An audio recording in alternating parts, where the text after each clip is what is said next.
we already have 2 players secured in the top 4, and it's time to find out which third player will be joining them. For our first player, he is the GSL Super Tournament 1 champion, and he's looking to get revenge on his opponent from stopping him from 2 more titles of this year. Please welcome on stage, it's herO!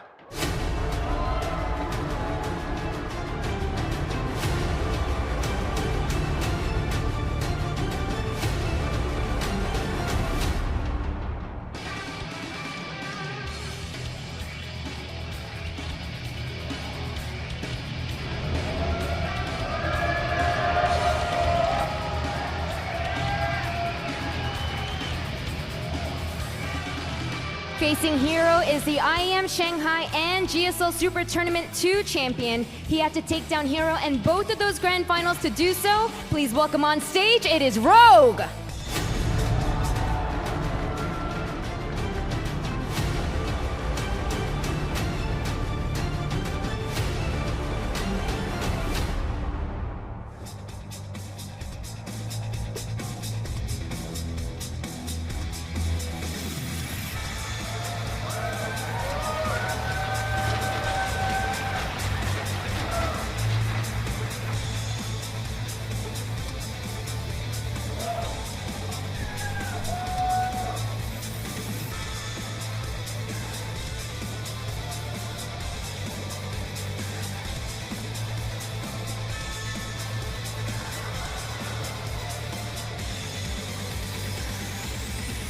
A clash between the world's best Zerg player going up against the world's best Protoss player. Will we have a Protoss in the round of 8, Ro8? What are you thinking? Well, we have him in the round of 8, but will he make it to the round of 4? That's, of course, the big question. I'm super excited. It's the only Protoss left in the tournament. I want to see him advance, Todd, because we are Protoss brothers in the end. But it's going to be one hell of a series. Like the boys said on the couch as well, it's rematch time, Todd. And the last 2 times, it didn't go that well for our Protoss hero. Very often we say, you know, there's only one Protoss in the round of 8, but then he ends up winning the whole thing, and then there's nothing left to say after that. But this time around, they have a storied rivalry. Actually, they've played 21 times, and it's 11 and 10 in favor of Ro8 currently, 26 and 26 in maps. So they couldn't be even more well matched up against one another. And like you said, they've had some very important encounters as of late, made in 2 different grand finals. One of them was the Intel Extreme Masters Shanghai, which Ro8 won, and more recently in the GSL Super Tournament Grand Finals, a very close Grand Finals, which Ro8 again won, barely sneaking into that top 8 here to make the global finals, stealing SOS's spot. Yeah, well, he would have loved to see him here as well, Todd, but I couldn't agree more. Stats are incredibly even across the board. How often do you see that? 26-26 in maps, 11 and 10 in series, like you just said. I love looking at that kind of stuff, but at the end of the day, this is a unique series. It's a very big day for both of them, and everything that happened in the past doesn't matter anymore. It all comes down to what happens right here, right now, in this best of 5 in the 3rd quarterfinals of the day. It seems like we're going to kick things off on Interloper. Todd, a good old PVZ on Interloper. What are your first thoughts? I'm not surprised, you know, to see all these maps. Like usually PVZ is pretty straightforward. I'm more concerned about the build orders and strategies and all that. Like I feel like, again, you know, herO is on Root Gaming, a team that has cats, so definitely could be seeing him throw out some of these very unique builds that we see. But all alike, Ro8, a lot of people give him credit for his late game, but he knows how to be very aggressive. He knows how to knight us. That's actually what he did last time when they met on Newkirk. Yeah. And that was the 1 game out of 3 where herO actually went for Kairos and won. But that was only because he defended the early on all-in. In the other games, he wasn't able to make that work. That hold in that game that you're referring to that happened a little over a month ago was absolutely fantastic. And I think this is going to be a very explosive best of 5. Ro8 knows how to be aggressive. herO loves to be aggressive. But the difference between herO and almost any other Protoss in the world is that a lot of Protoss players, they overly commit. They are super all-in. herO somehow always finds a way to get a few probes behind his attacks and drag the games on. But let's not wait any longer, as we have loaded into game number 1, and we're looking at the main base of the last Protoss in this tournament. Give it up for herO.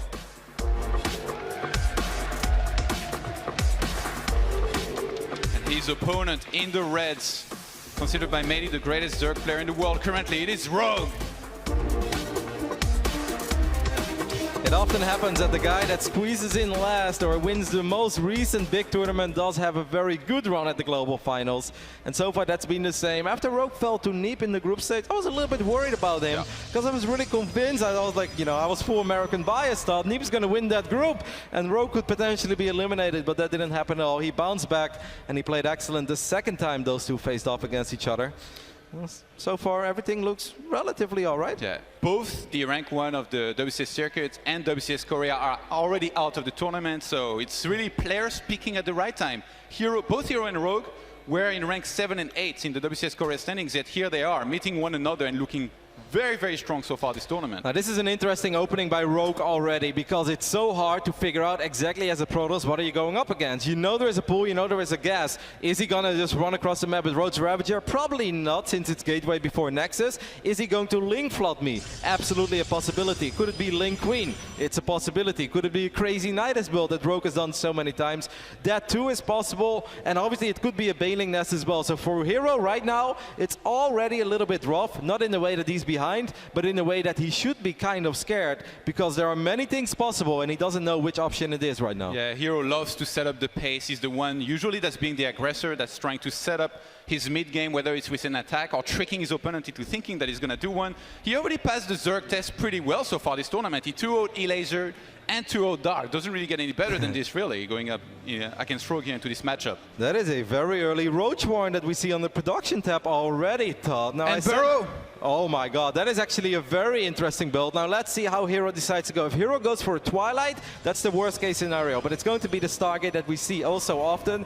Now Stargates can be fine. The problem is the Oracle these days is not like the Oracle we had in Heart of the Swarm. And Vision is not a thing anymore. And yes, you do have Revelation, but if those roaches split up a little bit, it's going to be quite tricky to find and keep track of all of them.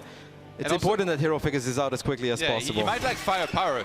Ideally here, you would want to make your Mothership Core as early as possible because you're going to be under attack, but a lot of Protosses, they skip that for a very long time. And Evolution Chamber as well. I think he's going to drop roaches in the main, burrow them there, make sure herO doesn't have enough detection. And herO has no idea. You talked about it. You need to see what's coming.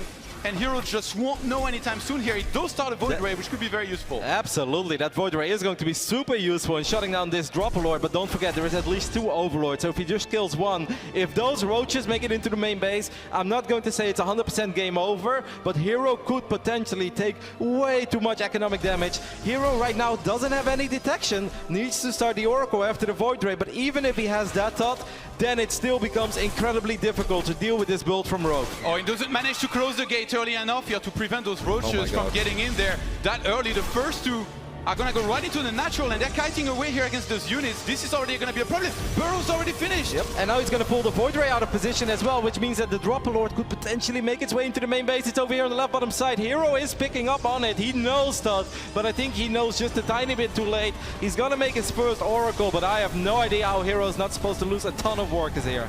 Yeah, he might need to start something like a Forge or a Robo right now for more detection, but for now it's going to be one more Oracle being made. He's still making probes here, because he knows he's going to be losing a ton of them. burrow going to be used effectively here. Rogue with some fantastic micro. Yep, I mean, that overcharge was actually doing some serious work. Rogue does end up, I think he lost 1 roach so far. So Revelation tags 2 of the roaches, that's great. But now the Oracle is out of energy. And this is where things become incredibly painful for our Protoss. He did start the Robotod that you were wishing for. But the question is, will he be able to save enough workers? And in the meantime, Rogue, knowing that he's going to kill way more walkers, he's going to get many of his own, starting 6 drones simultaneously. These roaches looking to try and do some more damage here.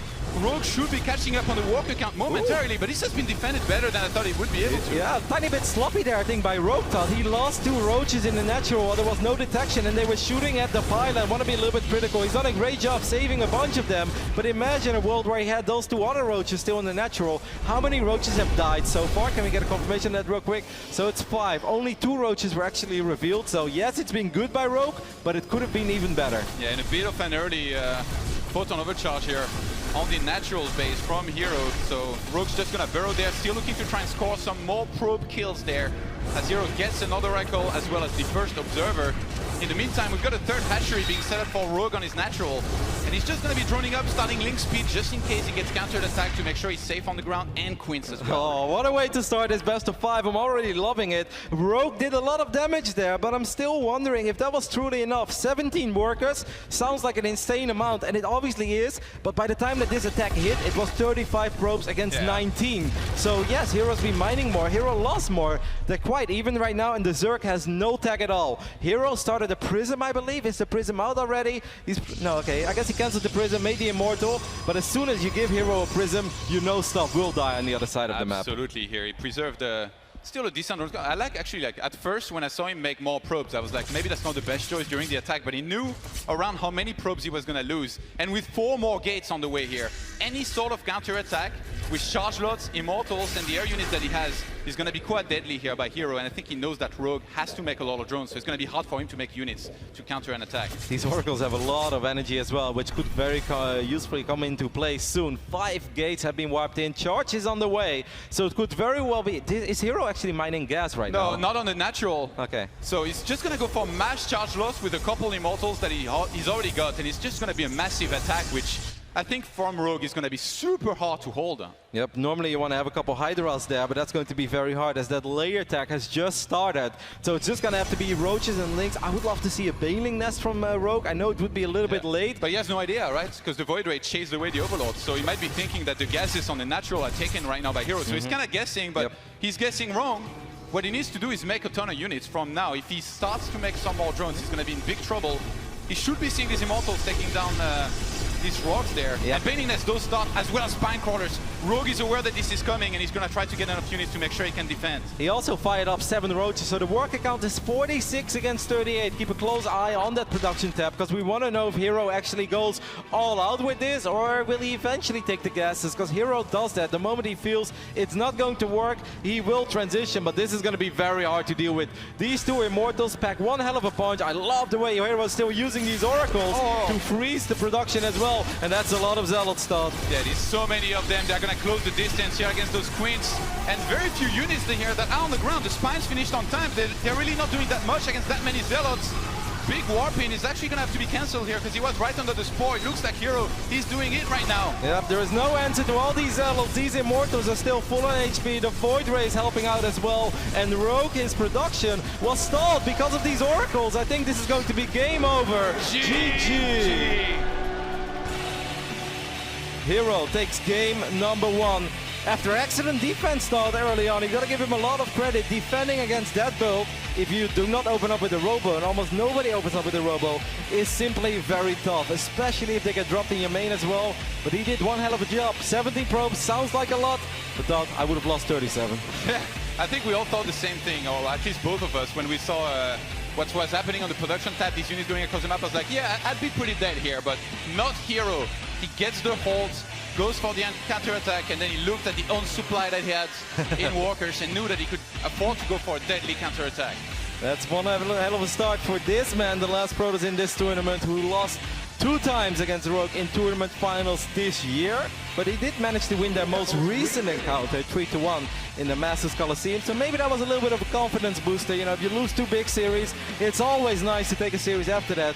Give yourself the confirmation that you are able to beat this guy. And perhaps even on the biggest stage, which obviously the quarterfinals of BlizzCon taught, it doesn't get much better than that. Yeah, that would be definitely peaking at the right time here. Despite losing the GSL Super Tournament, herO, the way he's playing here, I feel like he's bound to make the grand finals if he keeps on going like this. He hasn't lost a map here yet at the global finals. I don't want to jinx our last Protoss brother, Todd. We need a little bit of Aya representation in the semifinals, but Rogue is one hell of a player. Has given me so much entertainment over the last few months as well. Watching that man, you know, do what he does best in those tournaments when his back was against the wall, when he really needed to win to even qualify for the global playoffs. A remarkable performance and an absolute joy to watch him. So I guess we win either way, but our Protoss heart thought is whispering to us. Yeah, I mean, what better representative than herO here, really, with the way he's playing. It's just beautiful. Nib was playing impressively as well, like, you know, still kind of sad that he didn't make it, but it really goes to show how competitive these global finals are. But herO is a man on a mission here. He still has not. I mean, I guess he was in a tiny bit of trouble this game, but I never felt he was about to die. I was just like, okay, let's see how he handled it. It's not like it was a disaster and then like he had to go for a counter-attack and win. But then if you think back of his group stage, he was also never in that much trouble. He did have that close competitive game with Dark on Ascension, but for some reason when herO has Prisms and herO has Immortals, he just knows how to keep them alive and he knows how to get maximum value out of those things all the time. And it's impressive. He's 5-0 so far at the Global Finals. Here we go. Map number 2 of this best of 5 here between these two fantastic players. We're going to be playing on Odyssey. Could be a wild one, Todd. Could be a very wild one. Odyssey, one of the maps left that still has a gold base as well. Now, it's not one of these gold bases that you can take immediately, even though you'll see it once in a blue moon. But there is a very good chance it will at least come into play as we are loading into Odyssey. And we're looking at the main base of the man who's up 1-0, the last Protoss in the tournament. Give it up for herO. Playing for Team Root Gaming. That new hoodie, that's a Root hoodie. It's awesome. Root for Root, man. His opponent in the red, it is Jenna Greenwing's Rogue.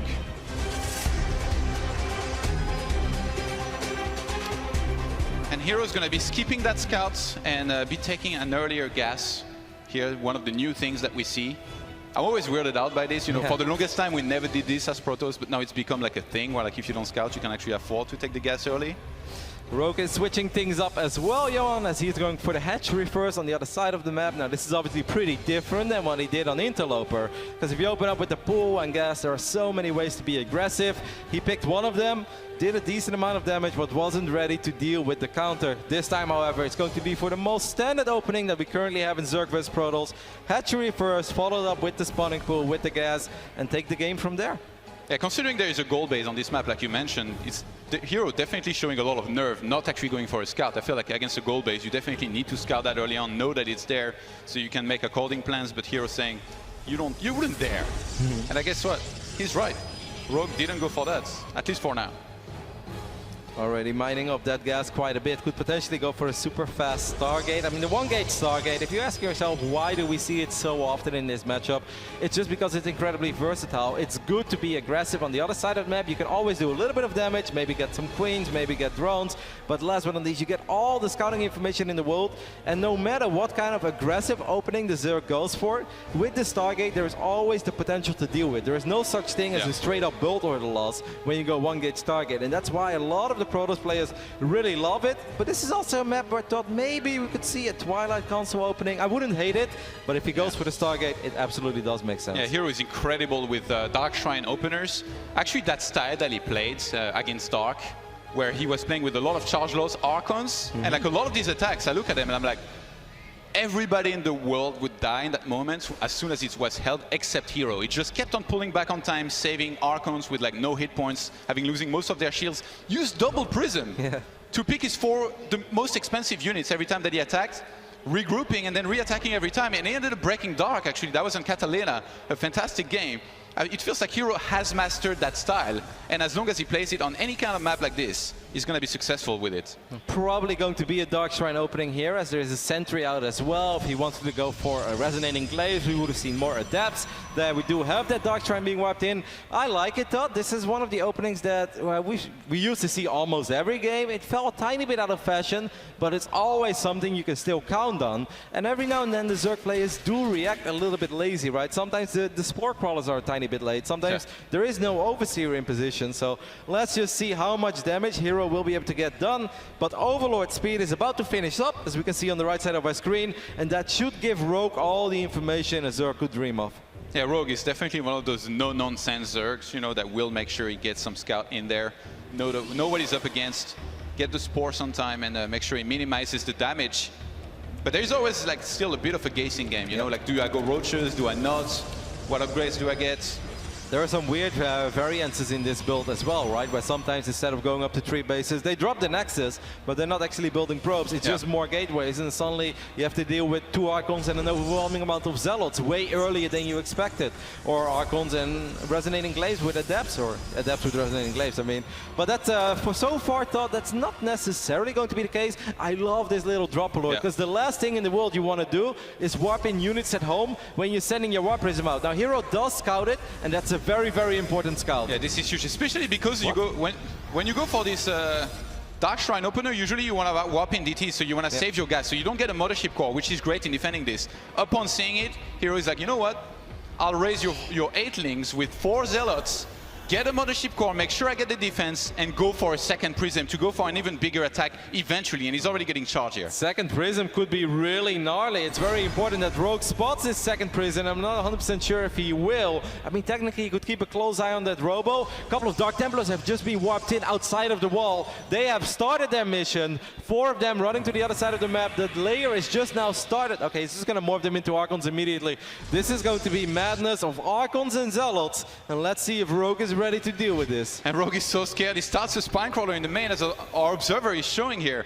He's worried about the amount of charge lots and Archons that will hit him, and he should be, because it could be a huge force. Like herO, he has charge about to finish. With all the gas that is banked up, he could go for 2 more Is that Archons. a Bane drop in the natural of herO? Is that just okay, it's just a scouting Overlord for now. I got a little bit scared. I think he wants to scare herO there as well. Now he does already have Banings. He is morphing Banes outside of the main base, and he does have plenty of links and defensive Banes to work with right now. But he's still gonna have to execute properly. You don't want to lose your Banelings to these Archons, because that's when things can really spiral out of control if the Zealots start showing up. So herO is gonna use those 2 Archons to bring Rogue's army out of position straight into the main base. He's gonna try in the same time to attack the third base. Oh my God. With smash charge lots. Rogue has to react to this properly. I don't even know if he has enough Banelings. There are fights everywhere right now, Tal. The Rogue is going to go for this third Nexus. He's going to drop in the main, but these Zealots have shown up. There were Spinecrawlers to buy a little bit of time, though. It seems all right for Rogue, but it would have been really nice to have a couple of Banelings here, as Zerglings alone are not going to get the job done. More units streaming in. Zealots trying to hold the front line there. Where are the reinforcements, Rogue? Okay, 1 Baneling does connect, but that's not going to be enough, so he brings back a couple of units, and even that, Tal, okay, I guess now with those latest links, he will finally clean this up. I like that for herO in the end. The Prism with the 2 Archons was cleaned up. Oh, okay. But hero's still ahead in Walkers. He's got the third base coming up, and Rogue probably, like, he thought like that was it, you know, like he needed to defend that. And the game was going to be over if he didn't defend it well enough. But no, actually herO built up an economy behind this. It's not like he didn't have the gases on his natural or anything. He had the third base on the way, which I'm not sure, like Rogue didn't see for the longest time. He actually had to send links there to see it. And we're going to go into the standard mid-game Zerg versus Protoss with Hydra Bane going up against Immortal, Chargelot, Archon, and High Templars potentially. You mentioned the work account. That's not looking all that pretty for Rogue, though. As a Zerg player, you don't want to be down 7 workers. Now he's trying to do his absolute best to catch up. But these Archons, or these Dark Templars that were morphed on the other side of the map, have once again morphed into Archons. I love the combination of the Prism and the Observer just to push that creep back a little bit. At 7 minutes, though, pretty scary. I'd be like, I don't know, Kev, maybe a little bit close to the Hydra timing. Yeah, but I guess like this has been a wild game, right? With a lot of units being produced, and he kind of traded quite decently as well. It's risky, but it's herO, Todd. I'm gonna trust that he knows what he's doing. Cleaning up one more Overlord here on the map. He's actually gonna supply block Rogue, against whom he's already ahead in supply. herO just doing fantastic here. Let's see. Okay, this is actually quite nice. Rogue is going to show up with those Zerglings at the third base of herO. He's going to be like, hey, if I were you, I would pay attention to this. Make sure to overcharge. And at the same time, that Overlord is going to fly into the main base. Now, there are still Archons, Warp Prism on the other side of the map. It was taking some damage. In the end, it will live. The Observer did go down, though. Now, let's see if these Banelings... Oh, the Archons are... The Archons have the same problem as me, Todd. They don't fit through anymore. They can't pass through certain doors. The Mothership Core being around the third base means that there is none in the main base, but I think herO has a couple units down there. Waiting maybe? Oh, actually no, these are pylons. Okay, this could be scary. He would have to react on time, pull far enough away from the Overlord, because I think Rogue is actually waiting for +2 melee to finish. herO. Oh, these Banelings coming awfully close to getting really good connections. Oh, he's going for the main. +2 melee is not finished yet. But I guess he has enough Banelings that this is going to be worth it. Oh my god. Imagine if it he worked. Oh, and the run by as well in the natural, because the pylon was taken out. He didn't really hero's going to go for it across the map. He feels like he's lost too much. He needs to go for the attack. Those Rogue have enough. I mean, with a couple of Queens helping out there as well. The Banelings just crashed into the Archons, but 2 Archons did go down almost immediately. More Banelings streaming in, 24 Zerglings on the way. I actually think Rogue does have enough here, Todd, as these Archons are falling. The Immortals are all that's left behind, and 28 probes went down on the other side of the map. Yeah, and Archon here was actually not doing much here during this fight, but herO's going to be able to evacuate with 2 of the Immortals here that he had.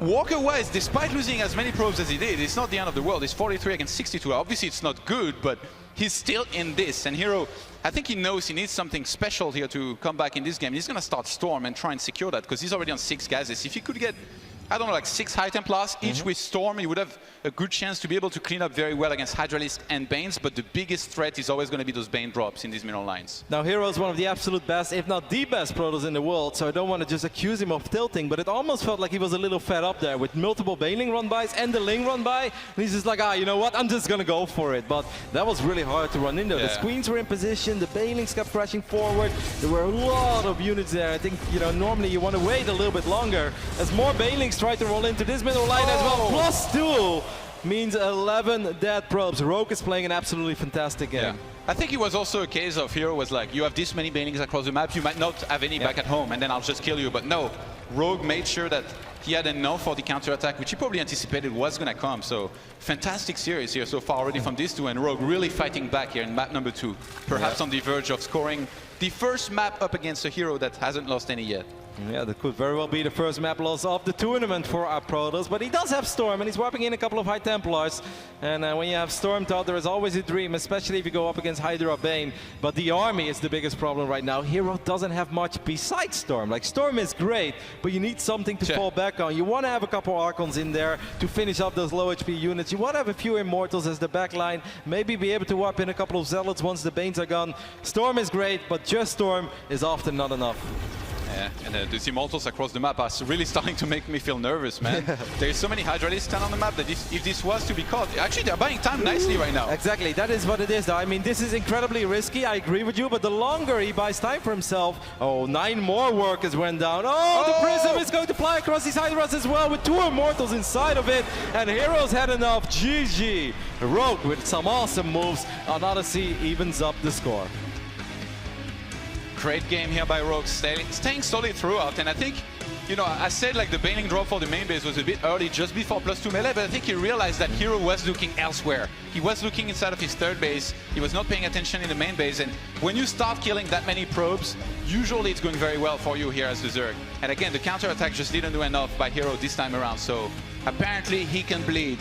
Yeah, and of course that first Prism as well with the first 2 Archons, right? Because that's a phase in the game where if he keeps that Prism and those 2 Archons alive, he can keep ro8 back. He can just keep trying to trade it for almost nothing. Just don't lose the Prism. Losing your first Prism with 2 Archons in it, that's absolutely devastating. Of course, you can always send out a new Prism, but you take out the own momentum that you're trying to build for yourself. Because herO was up in workers. If he keeps that Prism alive, that's only going to snowball. That will only extend further and further. But he gave time for ro8 to economically recover after losing that Prism, and obviously ro8, well, don't give him any chances, Todd, because he'll take him. That was a pretty big mistake by herO, actually, because I think the main thing is that he stood between the main and natural base, but on the left side, you know, kind of where the Prism will be trapped. ro8 noticed that, and he sent 4 Queens to try and clean that up. That's why he got the Prism. And if it had been on the right-hand side, then herO would have been able to evacuate. It'd be a different game, right? That's a lot of supply to lose. 2 Archons and a Prism like that to just like Queens and Lings for the most part. Yeah, and once again, StarCraft is absolutely a game where things can snowball, and that Prism could have been a huge nuisance to ro8, because at that point you don't have any Hydras, at least not many. I think the Hydra then was just starting, so it just becomes incredibly hard to kill a Prism. Obviously there's no Mutalisk in that phase in the game, no Corruptors. Losing it can be very detrimental to your entire game plan, and I guess that's kind of what happened. But I like it, Todd. I like evening up things. I want to see an awesome back-and-forth quarterfinal, and we know that these two are incredibly even matched. Throughout their history right now, it's 27-27. Who's going to take the lead? Well, a draw is not possible here, so definitely someone... Never say that, Todd. We've seen crazier things. I had a couple of them in the WCS circuit over the years. As we are getting ready to hop into game number 3 on the classic Abyssal Reef, looking at the main base of our Protoss representing ro8. It is herO. His opponent in the reds, opening with an early pull. It is Jin Greenwing's Rogue. Cheeky, Johan Merlo, a 12 pull on Abyssal Reef. Now, what is this going to mean? Obviously, Rogue is going to produce a bunch of Zerglings. He's going to run them across the map, but from there on, things become interesting. There are multiple ways to deal with it. herO does drop his gateway on the low ground, so there's going to be this one awkward moment where he's going to have to pull probes, and then it's incredibly important that you don't lose too many probes. Now, I've seen herO have some absolutely spectacular holds against this opening in the past, so is this troublesome for herO? Not that much, but it all comes down to the execution. If you mess up once with your probes, it can snowball incredibly quick. And obviously, we're going to keep a close eye on the production tab, because how many links will Rogue produce? Is it going to be 8? Is it going to be 10? Is it going to be 12? Probably between 10 and 12, and from that point on, we see he's also dropping the hatchery. So he's not going super crazy with this start, but obviously, he wants to do damage. This is the thing. In StarCraft 2, we've reached such a high level here between these pro gamers that Rogue picked up on the slightest of trends. Remember last game, herO didn't scout. So herO Rogue didn't scout. Yeah, he didn't scout either, right? Exactly. So he was like, if you're not going to scout and open with an early guys, I'm going to punish you. I'm going to run across the map with Zerglings and kill a lot of your probes. Recently, though, when they met in the GSL Super Tournament, this happened, and herO actually held, losing almost nothing. Just one single probe, killing a ton of links. But this time around, can he do the same thing? It's going to be tough. That pylon is so exposed. There is no chance of getting a Zealot anytime soon. The probe is going to build. He's going to cancel the Nexus immediately. He's going to pull almost all of his workers. He's going to try to get the wraparound on the Zerglings. That doesn't work, but he does keep the pylon alive. Now, what is herO going to produce? The Mothership Core at first, and he has money to produce something else. Oh, he doesn't have the gas for an Adept. He's supply block. I think he queued up the Adept, but I think he's supply blocked.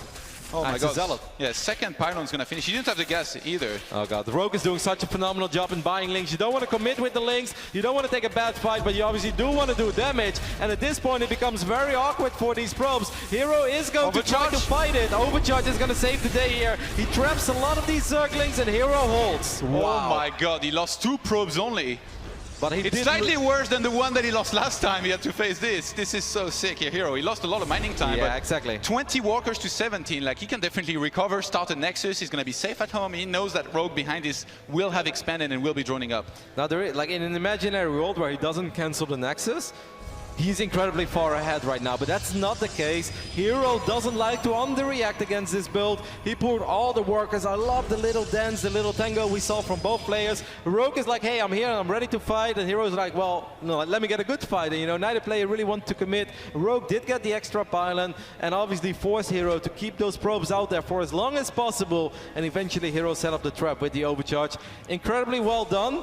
I like it a lot more for Rogue than I like it for herO at this point, especially just because, you know, everything else for herO feels late. It's going to be hard to get, you know, really a lot of damage done with Stargate stuff, but it's absolutely still a playable game. You know, it's crazy to think that herO in his career, he's won over $220,000. If he wins this tournament, he will have won more in one tournament than in the rest of his career. And he will actually be highest earning player in StarCraft and go above MC. Yeah, we'll go above 500K. Yeah, that'd be pretty, that would be a good birthday here. What a life. Make a couple of dabs of Warp Prism here and there, Todd. The dream. Yeah, Stargate being warped in, that's not a surprise. Stargate play is once again incredibly popular. I don't really understand this pylon. He is sending the Mothership Core across the map, so I guess he wanted to apply some pressure. Did he cancel that? No cancel, right? Didn't feel like it. I didn't see any numbers. How much energy does the Mothership Core have? Maybe he wanted to like double overcharge. No, he only had one. Yeah. Second, I mean, maybe if he could have warped in another one. He probably thought that Rogue, I don't know, had less Zerglings, but he must have seen them with the drones. Maybe a little bit of a mistake there. Void Ray is actually going to start here. Could be a safety Void Ray, right? Like, we obviously know that Rogue is droning up, but that's not something that herO could have possibly known. Yeah, usually you don't even need to scout like this with Mothership Core, but herO, I think he's extra wary this series of Rogue doing something crazy like a big attack. Rogue's going to try to be annoying here with a couple of Zerglings knocking on the front door. Overcharge being used immediately. Did not want to end up losing that Zealot. Was a little bit early, but I guess he feels like he's alright. He did scout and he knows that Rogue doesn't have an army on the other side of the map, so using that overcharge is not that big of a deal right now. Now the safety Void Ray is out. Obviously this Void Ray is going to hunt for a couple Overlords here and there. But, you know, Todd, if I'm herO right now, I would love to be, by the way. That would be so awesome. But if I was herO, I don't feel too comfortable. It's going to be hard to go up to 3 bases. You just feel a little bit out of your element. Yes, of course, you have a Void Ray and maybe Oracles to keep it safe. But that 3rd base is already going to be late, and you don't have many gateways to work with. So if Rogue decides to produce a big swell of Zerglings, you're going to lose it. I guess herO feels the same way. So he's going to get Twilight and a Robo behind this. but this also means that he's going to be stuck on one gate and 2 bases for quite some time. Not a place you truly want to be as a Protoss player. Yeah, and considering how last game went, I'm not surprised that, you know, we see a Baneling nest again. I wouldn't be surprised if Rogue tried to repeat the same success that they had with some Baneling drops, trying to blow up walkers. You don't change the winning strategy already. 3 gates already being added on. Perhaps l'explosion des gates, as you like to call it, if you wanted to go for a big attack there. You do see 16 additional Zerglings being produced as well, so Rogue obviously thinking everything that we were discussing there. If herO tries to go up to 3 bases a little faster than he should have, and he only has 1 gateway to work with, Rogue's gonna be like, well, what up? You know, I'm here with 28 Zerglings, what are you gonna do about it? Oracles are great, but they ain't that great. But it seems like herO thought might not actually plan on building too many probes in the next 2 minutes, and he might actually plan on being very, very aggressive with a Warp Prism, Archons, and maybe a bunch of Zealots. Yeah, actually when I saw this first, I thought he would go for, try to rush for High Templars and play an economic game. Try to threaten with a Prism, but not overcome it. Oh yeah, looking at things here, we'll see if he makes more probes. Okay, no, he does actually start some more probes. I'm a little bit worried though, Todd. He's 15 workers behind and his 3rd Nexus is just now starting. I don't know how much time herO would have to buy with his Oracle and with his Warp Prism to not die against the very first big Ling, Hydra, Zergling, Baneling attack. This is going to be incredibly hard. Rogue is going to have absolutely overwhelming numbers, and unless you land some miraculous stasis ward, you're going to have a very hard time. That's a lot of surface area on this Nexus. Overcharge is going to try to save the day, but that's a lot of Zerglings, Johan. Yeah, let's see if Rogue can get this Nexus. It looks like it here. He's going to lose a lot of links to get it, but this is definitely worth it, because that Nexus was not too far away from finishing here. We've got Archons being morphed across the map, as well as Adepts now being warped in here from herO, who's gonna try to do some of his own economic damage there. Yeah, but there's already 7 Hydras on the way. Just to put things in perspective, often you see Protoss players go up to 3 bases at 4:30 and 5 minutes sharp. Obviously that wasn't possible because of the 12 pool, but we're almost 8 minutes into the game now, and that Nexus is still not done. These Adepts don't really get a lot done either, and for this Warp Prism, it's also very hard to be effective, because Rogue just has way more units than you normally face as a Protoss player when you want to start harassing, and thought this Prism is actually in a little bit of trouble as well. Yeah, great defense here by Rogue, only losing 3 walkers. I'm actually surprised that this Prism staying across the map. I would fly right back home. I'm out of here, but Lurker then actually starting to be morphed here by Rogue, who's already planning ahead. He knows that behind these heroes most likely going to get Immortals, go straight into Storm, and Lurkers can be great against a low Immortal count and a very charge load based army. I mean, Storm just now is starting, +1 attack is just starting as well for herO. It's just been a very rough game for him. Like, he went up to 3 bases very late, he tried to play it safe. I think he kind of hoped that Rogue would have been aggressive of ultra low drone count, but that didn't happen. Rogue went up to 63 workers. These pylons are going to fall very quickly. 1 overcharge will buy a little bit of time, but thought without Storm, without too many Immortals to fall back on, this is already going to be really, really tough for herO. Yeah, he has so little units here. Not even overcharges can help him. Rogue looking to try and take the lead here in this series with a 2-1. 15 drones died, the Mothership Core as well. And he's down to 2 Adepts here. I think Rogue's gonna take the lead quite convincingly here on Abyssal Reef. Yep, I mean, 2 Archons are left and a Warp Prism, and herO has shown us some magic in the past, but this is just a little too much Zerg to deal with. Once again, these Banelings are getting some very juicy connections. That Nexus falls. More Zerglings streaming in right now. One of the Archons did get picked off. The Immortal is going to get surrounded, and Rogue will take the lead. Giving us the thumbs up here, Rogue, with once again a great game.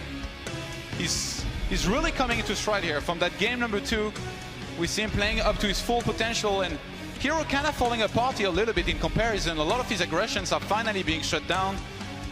The original defense I thought was good. He only lost 2 probes, which is definitely 10 less than I would have lost. Yep, things started off so well for herO in game number 1, had an incredibly good hold against those burrowed roaches, but in game 2 and 3 it was almost all Rogue.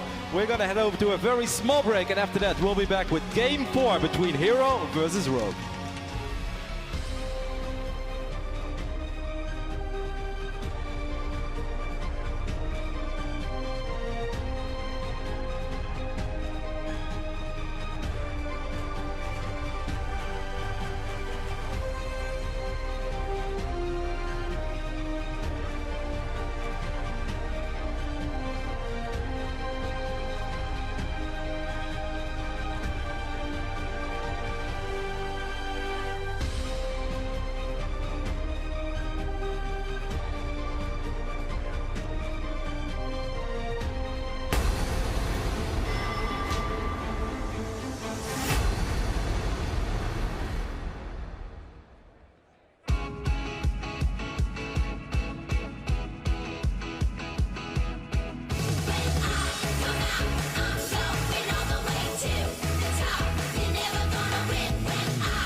The 2017 StarCraft II World Championship Series Global Finals are brought to you in part by Republic of Gamers, Intel, T-Mobile, and NVIDIA.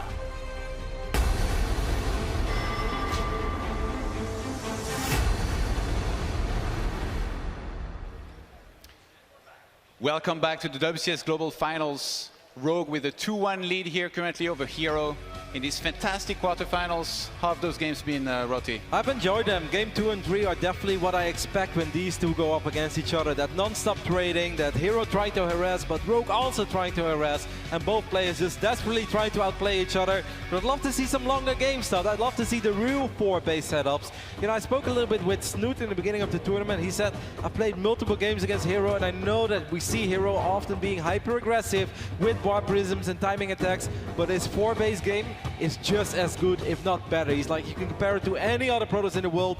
He is incredibly good in playing a little more passive as well. We just don't see it that often. Yeah. So I would love to see that here in Game 4. Maybe he's getting a bit of a war send of the mind games here. Here we go.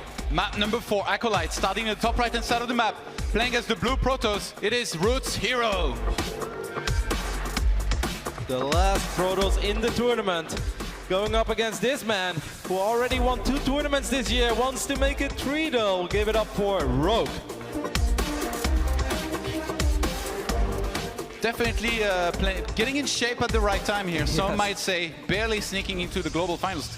Would be quite the Cinderella story here if he was to go on and win the whole thing. I don't think SOS could be too mad. You know what I'm pumped for as well? That next quarterfinal start. If you guys just joined in, we already had 2 quarterfinals.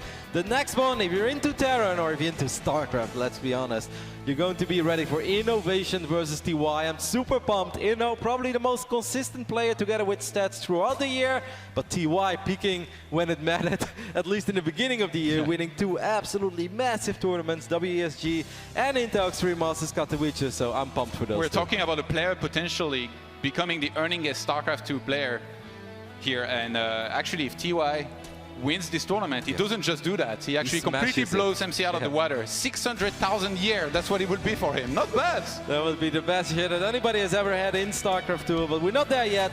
Let's keep our eyes on this awesome best of 5 that we're still looking at, and hopefully thought we're going to Game 5 as well. As Rogue went for a very economic opening this game, it's the double hedge before pool.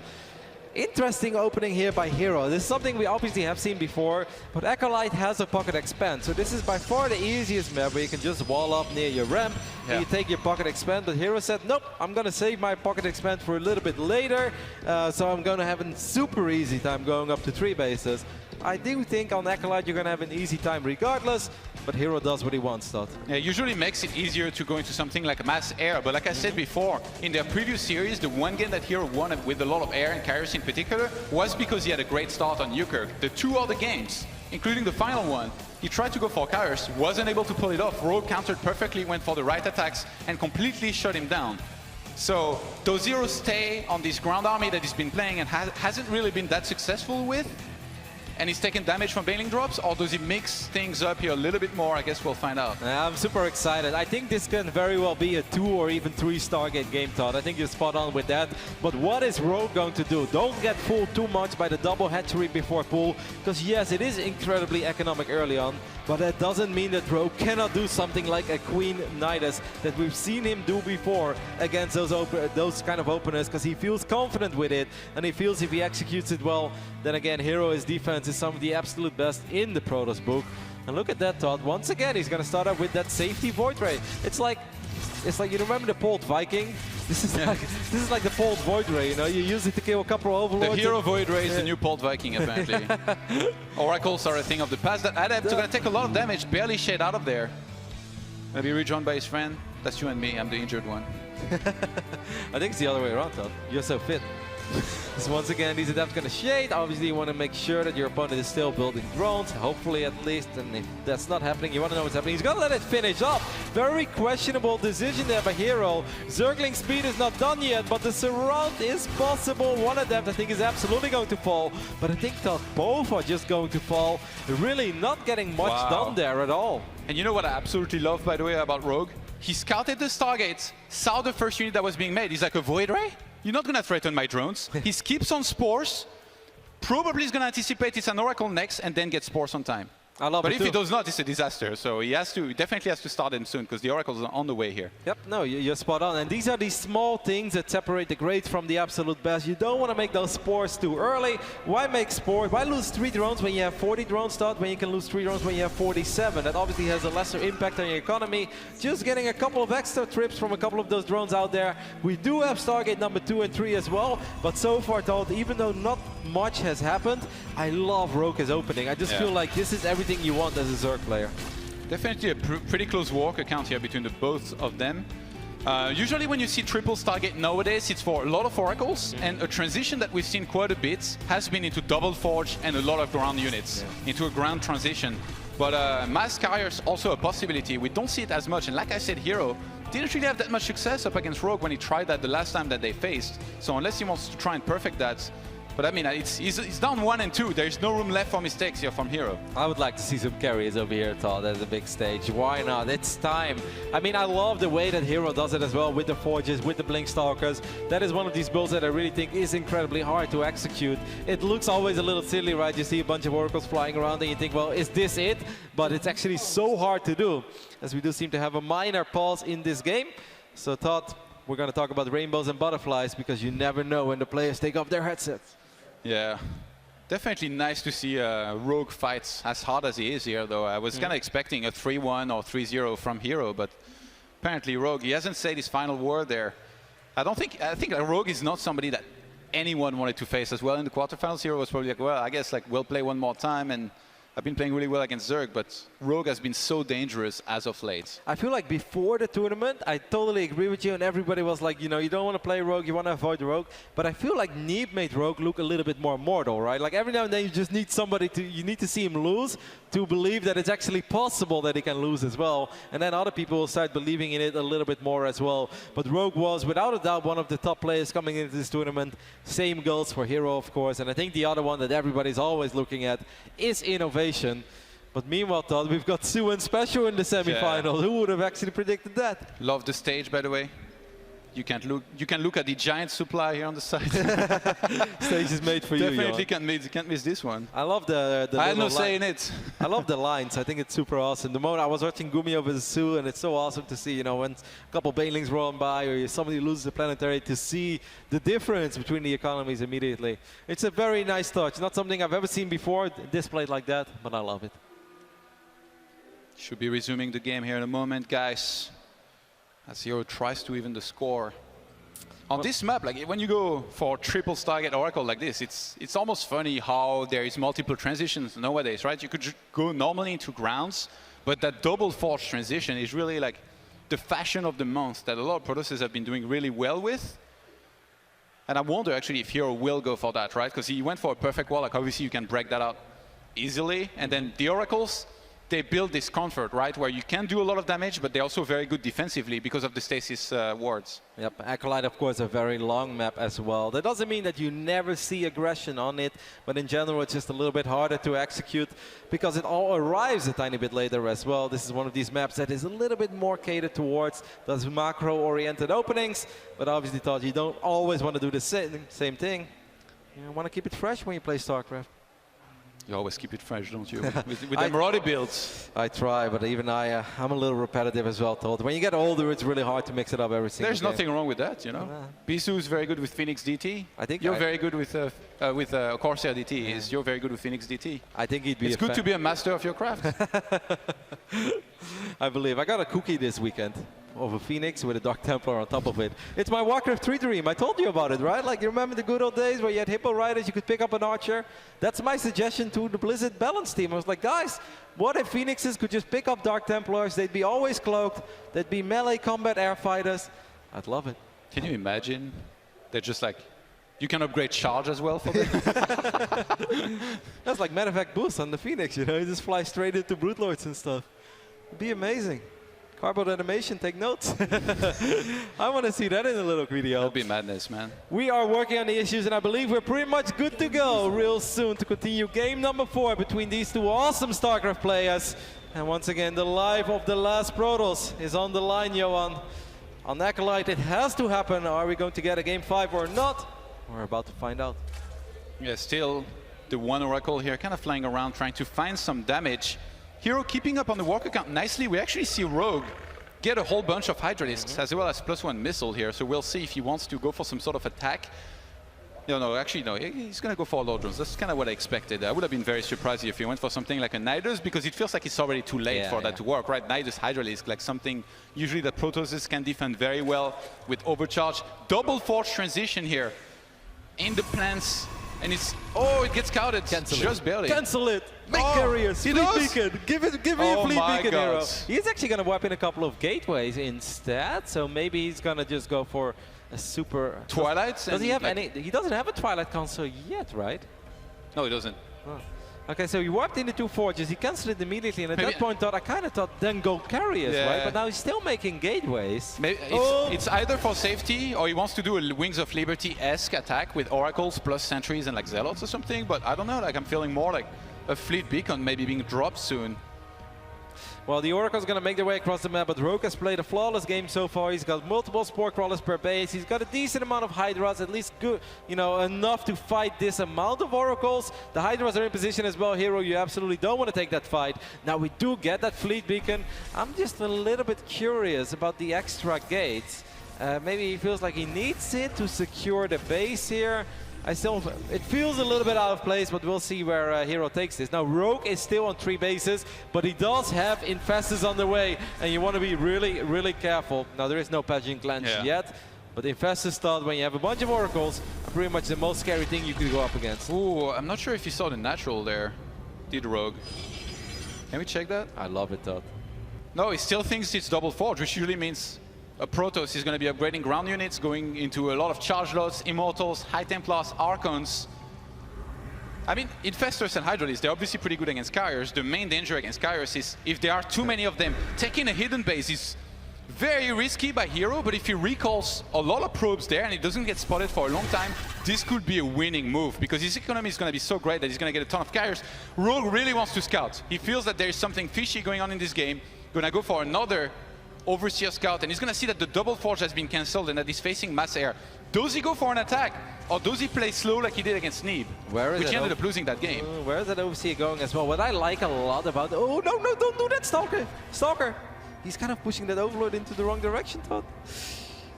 Oh my god. And Rogue gets the spot here on the top left-hand side base. Could easily dispatch some units there to try and do a lot of damage. Stasis Walls being set up on the right-hand side. herO already taking another base on that side.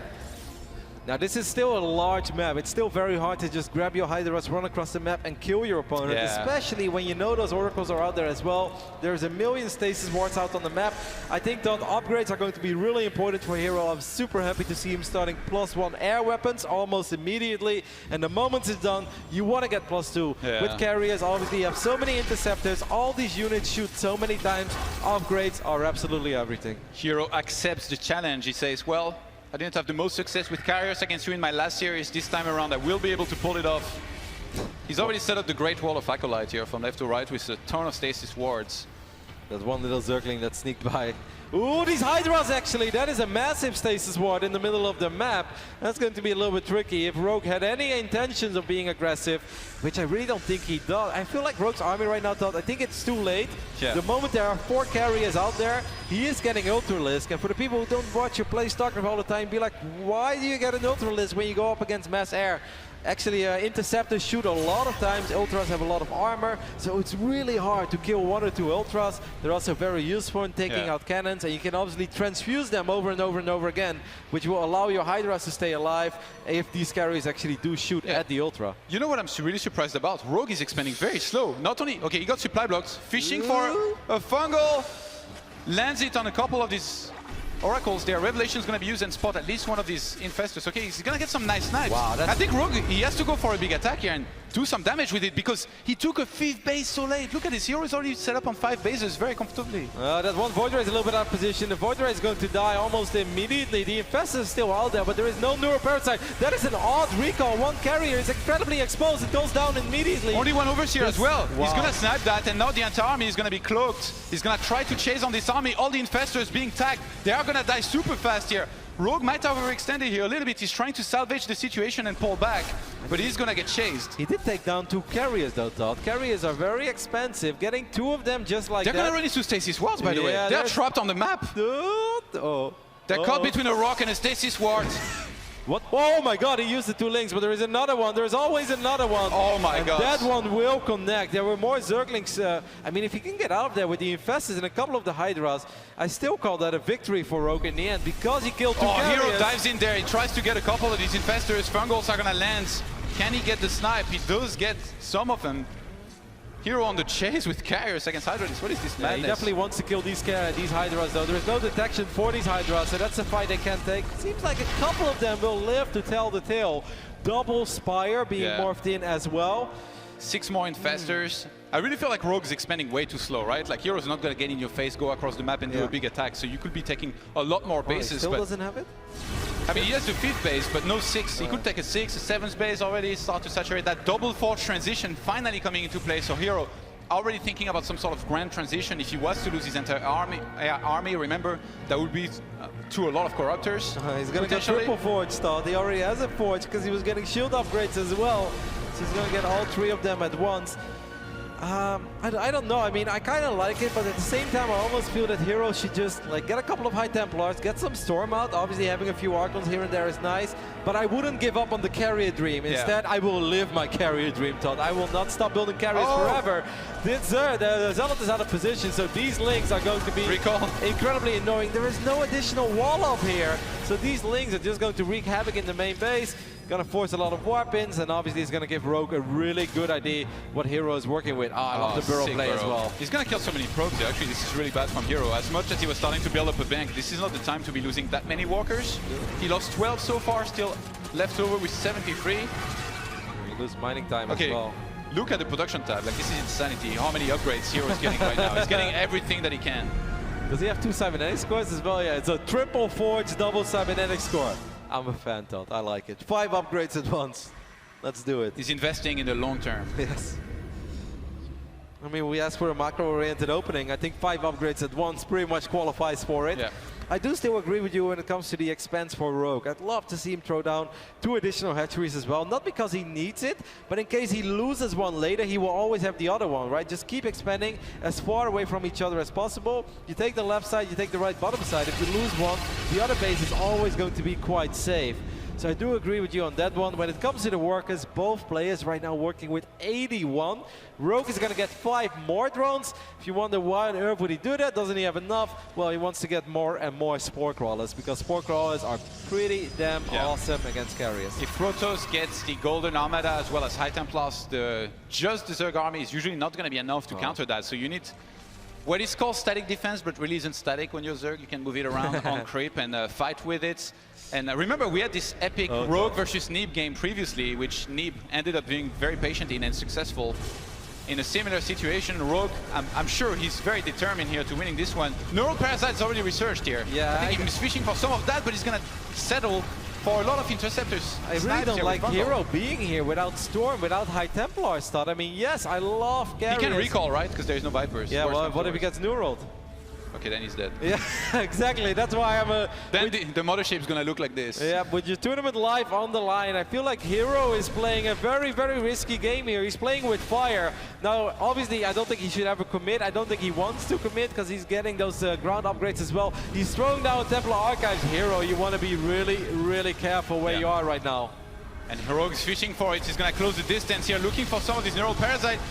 herO turns around in a nice location here because a lot of these Hydras and Infestors, they were kind of blocking off one another, but Rogue happy to fungal, like essentially, right? This is just spending energy to kill little units that cost a lot of minerals here from herO. Well, at least when there is a lot of them, right? Because they're pretty cheap. I mean, losing 15, 20 intercepts at a time does stack up very, very quickly, so I do agree with you on that one. herO still just like lurking around. He wants to push that creep back. He's like, I will absolutely not let you get in a position ever where you can just walk Spore Crawlers across the map, and I'm going to be forced to fight against a bunch of those static defenses that you were talking about. Still feels really risky, but he's getting 9 more gates. So if herO eventually takes a fight out, he is going to have absolutely massive reinforcements as well, but the Neuro has been used. I don't think he got the mothership there though. One Ultra did just melt. herO, this is so risky. He's making a sick flower here. You see that? Crumping his carriers on top of his mothership, making it very hard for Rogue to reach the mothership with any kind of neural. Most of the time that would land on one of the carriers and wouldn't be enough. You can just recall as you lost the shields on a lot of these carriers, but herO's gonna wait until neural expires here. He's still trading pretty well here against these infestors. Absolutely, a lot of infestors went down and Rogue was looking for that opportunity, but herO, even though where he's in very dangerous territory, he's not giving Rogue the chance to steal that mothership, to burn the energy, to maybe steal a couple carriers as well. So that was absolutely an awesome engagement for herO, but I still think that he has to be a tiny bit careful.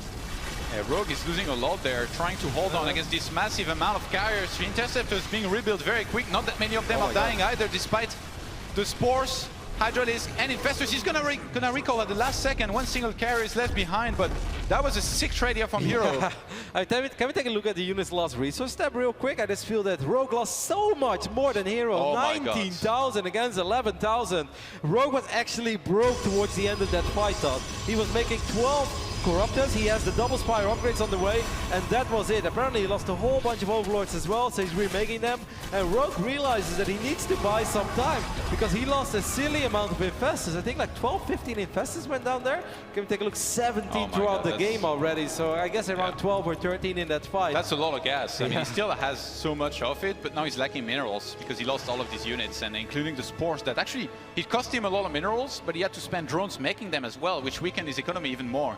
I mean, it's beautiful positioning by herO. He makes it look easy, but not every single time I even get close to doing what herO does, I always lose the mothership. You always see Protoss players, you know, getting home their army abducted. The flower that he's making is sick. He's really making sure that a lot of carriers are around the mothership, so that in the case of neural attempts, a lot of the time he's going to catch one carrier, which is almost useless at this point. And I love the double detection as well, right? He always has observers, and he also has an Oracle or two to still tag those infestors in case he loses the observer. You know one thing about carriers, like if you neural carriers, they are very bad at killing carriers. So as much as the carriers that you neural, you know, they're attacking for you, they won't kill the carriers of herO.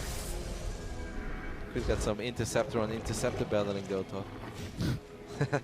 One spore cross. How many spores do we currently have on the map? 4 Rogue.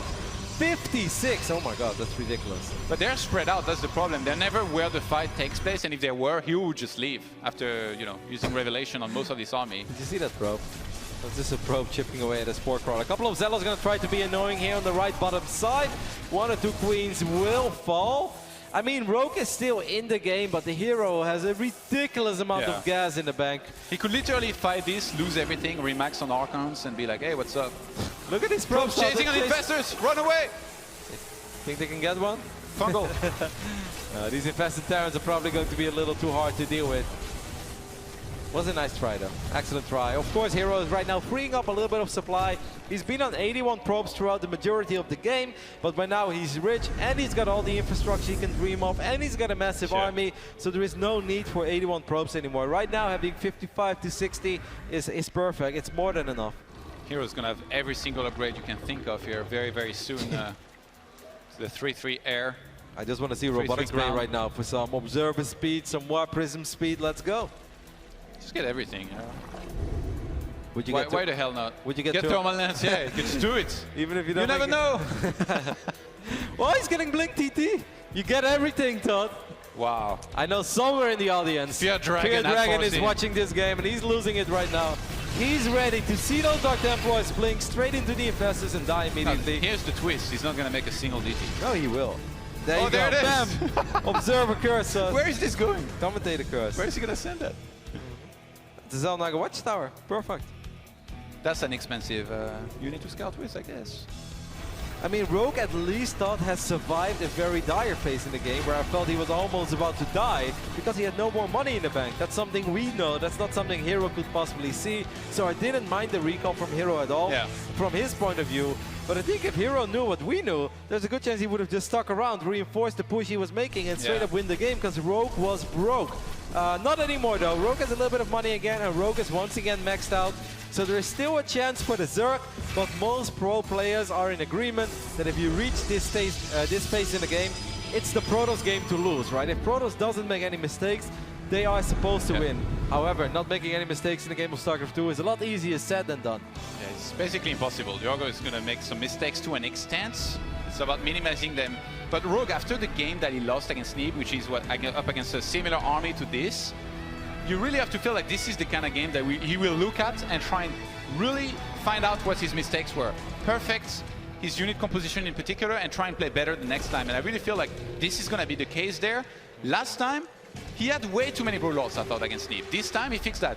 Not a single Broodlords, a lot of Corruptors, a couple Hydralisks, Mass Spores, some Vipers, and a lot of Infestors. But right now, his army is out of position, and herO's going to jump on the opportunity here to kill a lot of these Spores, mostly losing nothing here. Nope, didn't really lose anything at all. Maybe a couple of Interceptors, but that's about it. Blink DT the is Mothership about to finish up. A little bit behind. They are finally Vipers, so he needs to be extremely careful here. And that ducked into a neural would be a disaster. Now, I think this army of herO thought would almost be invincible if he has a couple of Archons and 5-6 High Templars with it. He only has 2 High Templars. Now, 2 Storms or 4 Storms can still do a tremendous amount of damage, but I still think this is a lot better to fight for Zerg than going up against 6, 7, 8 High Templars. Here's the thing, herO doesn't have to commit to an attack as well. He can just pick off stuff here and there, some spores, wait until he's mined out the map, kill his own probes, and get even more army than Neve, who had 199 with his own 200 army.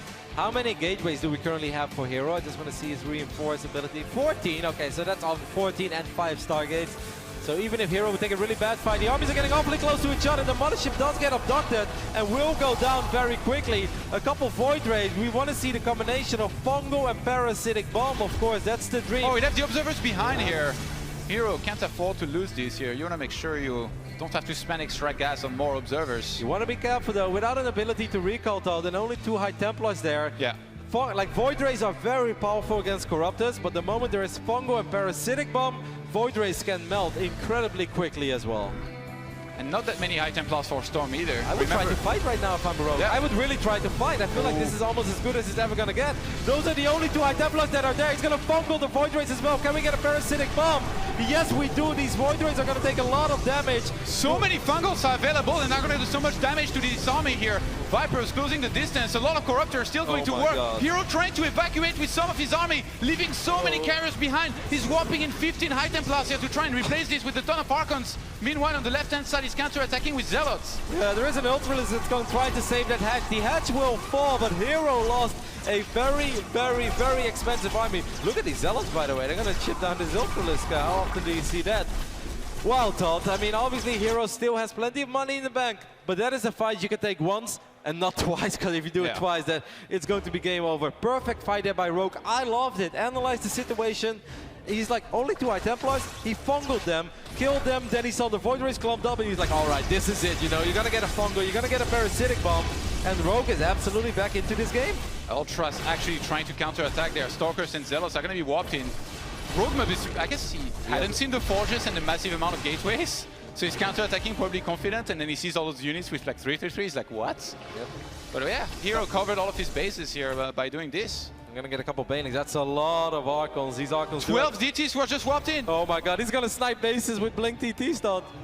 He's warping in Archons actually. I guess he wanted to spend less gas than with Archons. Yeah. With the High Templars, which makes sense. herO's very efficient though. Even when he has 3,300 gas in the bank, he's already thinking of that phase like 15 minutes from now on, where you can always be out of gas. Now obviously all these Corruptors are going to be, you know, not super effective. This could be really bad for herO if his army starts getting fungled. Not much is going to be attacking. Neural start landing. The Voids once again are very trapped. Carriers are being neuroparasited again. A lot of Archons are being stolen, and Rogue is once again taking a very convincing victory here, Todd. As a few Archons that are left behind are going to fall as well. And can we take a look at the units lost resources now? Because we remember Rogue lost 8,000 more. Now herO lost 4,000 more. Completely caught up here with these 2 massive attacks. If you can't beat them, neural them. 24 Zerglings and 8 Broodlords now on the way. Rogue realizing there is no more Stargate units. He's like, you know what? You want to go for mass ground? I'll show you how to kill your mass ground. And guess what? There's no more Archon toilet, that Mothership. There's nothing he can do about it. And remember when herO was a very, very rich boy, Todd? Those days are pretty much gone. 100 gas, that's all he has to work with. 250 minerals. Rogue has played this game absolutely fantastically. I'm so impressed with how he took those big fights.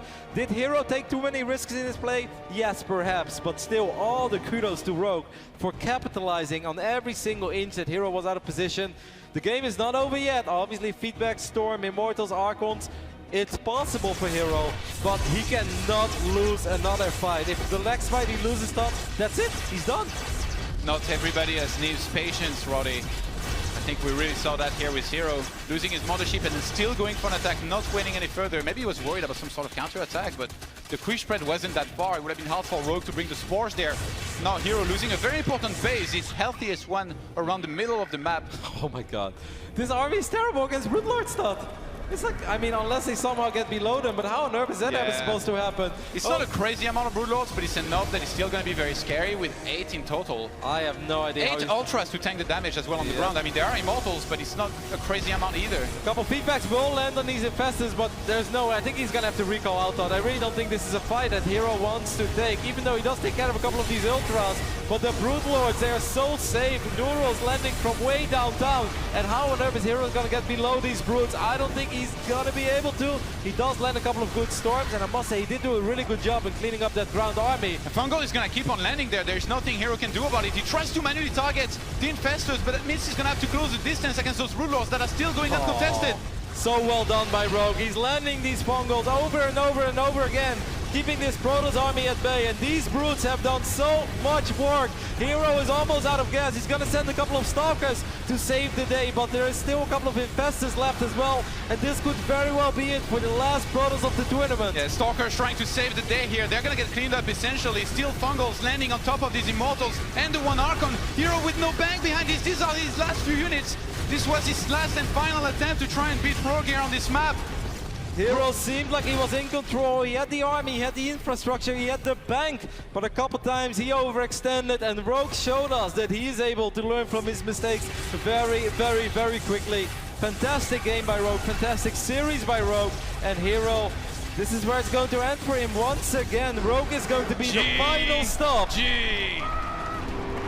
Rogue does it here and eliminates the last and final Protoss from the tournament. Wow, what a series start. Incredibly impressive play by both of them. Loved it. Started off so well for herO. Really felt like, all right, this is more of the herO that we've seen in the opening week of the Global Finals as well. But the moment that Rogue found a little bit of momentum, I think that game on Odyssey was just tremendous for him, right? Because that was a scrappy game. He defended, and I felt from that point on, he dominated the series.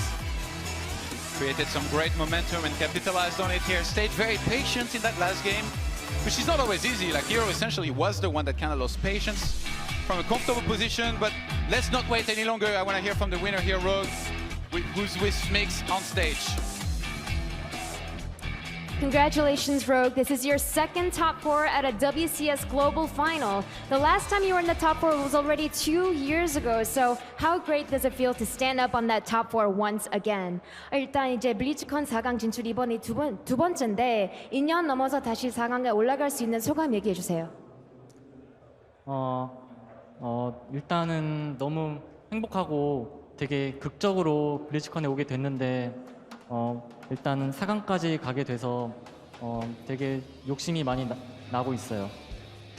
So he says, first of all, I'm really, really happy, being able to come to the WCS Global Finals. I was one of the last people to even be able to qualify. So I'm really happy to be able to move on to the semifinal. And I think my greed to become a champion is growing even higher. And now I need to talk about that last game that we just watched. There was a lot of back and forth action going on. And as we got to the late game, what do you think were the key decisions that you made to help secure the win? 이제 그 마지막 경기에 대해서 물어보고 싶은데 초반에는 왔다 갔다 하다가 후반으로 가면서 결과적으로 어떤 선택을 해서 이길 수 있었던 것 같으세요? 일단 제가 선택했다기보다는 제가 만약에 준호 형이 안 들어오고 계속 모았으면은 제가 힘들었을 상황인데 들어와줘가지고 거기서 좀 컸던 것 같아요. So he says, rather than something that I did really well, I think that herO sort of coming into me and fighting against me and making that decision, that was what was the key decision that led to me winning that game because I had a really great engagement there.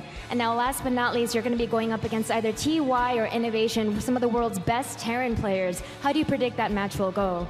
이제 마지막으로 전태양 선수 아니면 이신영 선수, 어떻게 보면 가장 잘하는 테란 선수들이 남았는데 그 선수들 중에서 누가 이길 것 같으세요?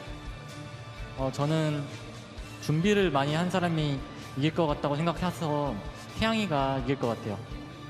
He says, I think it'll be a match where the player that prepares more will win, so I actually think TY will be the one to move forward, and we'll see which of those players move forward, because that will be our next quarterfinal match. But for now, congratulations, herO, and best of luck in the semifinal. Nathanias, back to you. Thank you very much.